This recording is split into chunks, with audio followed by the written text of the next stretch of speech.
अस्सलामुअलैकुम, मैं हूँ हुरैन फातिमा और आप देख रहे हैं हिमायती न्यूज़ HD चैनल। नजर डालते हैं आज की अहम खबरों पर।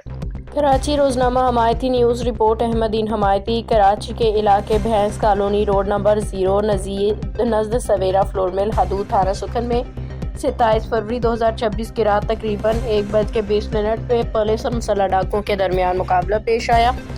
पुलिस ने बरवक्त और पेशेवराना हिकमत अमली के तहत कार्रवाई करते हुए मजमूई तौर पर 5 मुलजिमान को गिरफ्तार कर लिया। पुलिस के मुताबिक गिरफ्तार मुलजिमान में 3 मुलजिमान जख्मी हालत में शामिल हैं, जिनमें गुलाम रसूल वल्द गुलाम नबी आसिफ वल्द गुलाम नबी मेहर और अब्बास जतोई अली शेर शामिल हैं, जबकि 2 मुलजिमान गुल हसन वल्द गुलाम नबी मेहर और वसीम वल्द अरशाद अली को बगैर जख्मी हालत में गिरफ्तार किया गया। वाक़े के दौरान 2 मुलजिमान गुलाम मुस्तफ़ा वल्द गुलाम नबी मेहर और वसीम वल्द सलीम सराकी अंधेरे का फ़ायदा उठाते हुए फरार होने में कामयाब हो गए, जिनकी गिरफ्तारी के लिए पुलिस की जानिब से छापामार कार्रवाइयाँ जारी हैं। पुलिस ने मुलजमान के कब्जे से 5 अदद 30 बोर पिस्तौल, 14 जिंदा राउंड और 1,05,000 रुपये नकदी और 4 की पैड मोबाइल फ़ोन बरामद कर लिए हैं।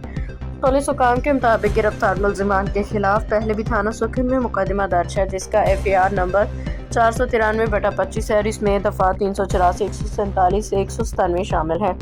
SHO इंटेलिजेंस स्टाफ के मुताबिक मुलजिमान का मज़ीद क्रिमिनल रिकॉर्ड चेक किया जा रहा है, जबकि वाक़े की कानूनी कार्रवाई तफ्तीश जारी है। मज़ीद अपडेट्स के लिए देखते रहें हिमायती न्यूज़ HD चैनल।